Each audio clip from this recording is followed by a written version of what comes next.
quelques caractéristiques du texte narratif. Donc, maintenant qu'on a reconnu le texte narratif, on va passer à la deuxième séance qui est à la deuxième partie qui est comment rédiger un texte narratif. Au niveau comment rédiger un récit. Donc, voilà. Si je dois rédiger un récit, qu'est-ce que je fais? Comme tout devoir de rédaction secondaire, on aura toujours 3 parties, à savoir l'introduction, le développement et la conclusion. Et qu'est-ce que je dois mettre dans chacune de ces parties? On dit l'introduction. L'introduction répond aux questions. Aux questions suivantes. Donc, 2 points. Quelles sont ces questions-là? Où? Le lieu. Donc, il faut que je dise où se déroulent les actions. Quand? C'était quand? Voilà, si je dois faire un récit. Quand? Temps, moment. Qui? Pour évoquer les personnages.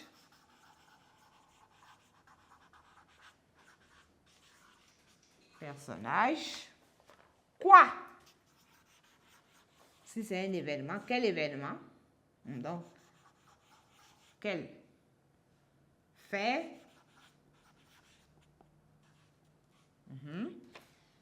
Et pourquoi?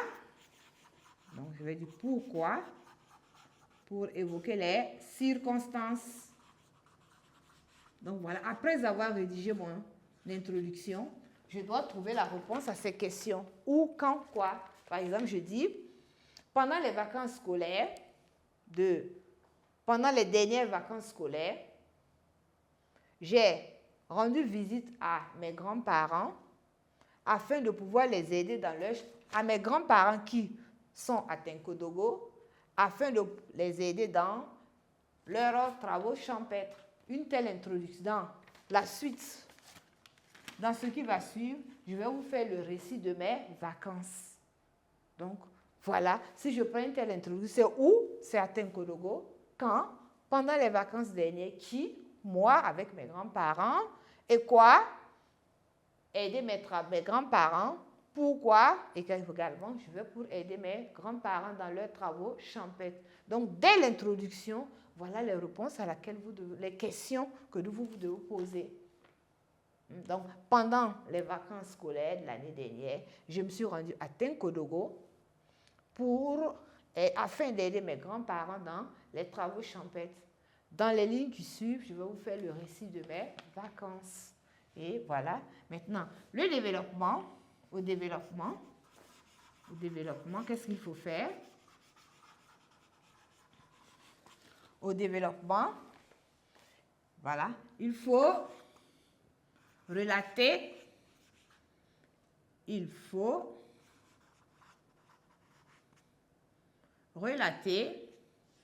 les faits dans un ordre chronologique.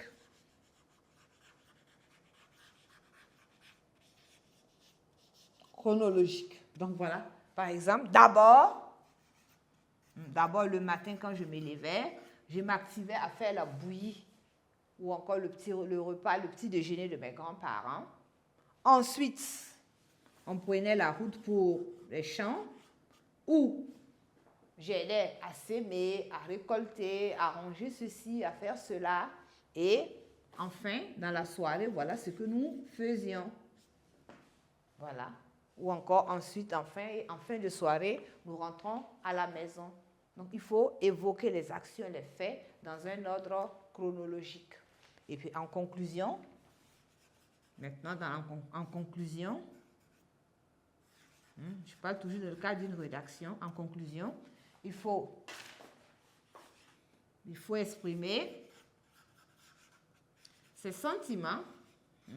Voilà, comment j'ai trouvé mes vacances, comment les grands-parents se sont sentis quand j'étais avec eux. Et puis, faire d'éventuelles suggestions. Faire d'éventuelles suggestions.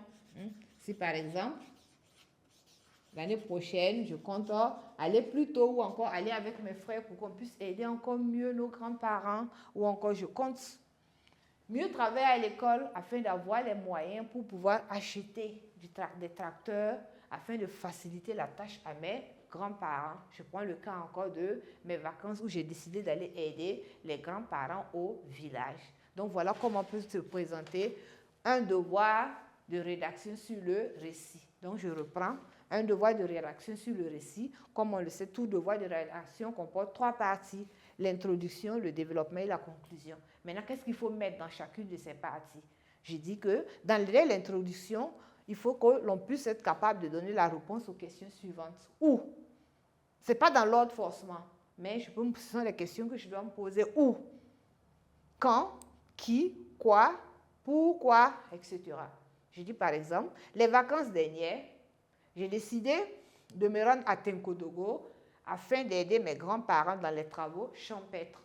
Dans les lignes qui suivent, je vais vous faire le récit de mes vacances. Donc voilà, un sujet où on vous demande de faire le récit. Donc voilà, si je demande où, c'était à Tenkodogo. Quand? Les vacances dernières. Qui?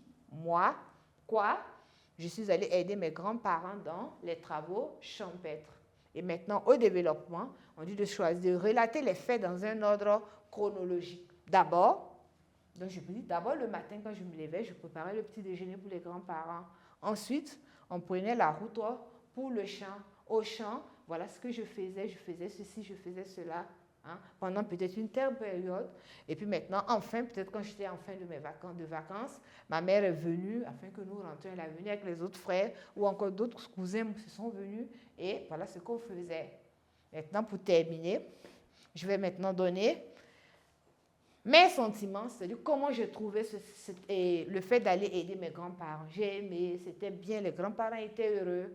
Et puis, éventuellement, je peux donner des suggestions, c'est-à-dire faire des propositions. Peut-être que je devais négocier avec mes parents ou encore, je vais faire une activité où je vais avoir plus de moyens afin d'acheter des tracteurs et autres pour moderniser, pour faciliter les travaux aux grands-parents. Voilà un exemple. Si c'était encore une fête, je vais relater la fête et puis je dis voilà, j'ai aimé telle chose, mais j'aurais voulu que prochainement on fasse ceci ou on fasse cela. Donc voilà, sur ce, voilà comment se présente un devoir de ce qu'on attend de vous lorsqu'on vous demande de faire un récit sur un événement, etc. Merci bien pour votre attention et à la prochaine.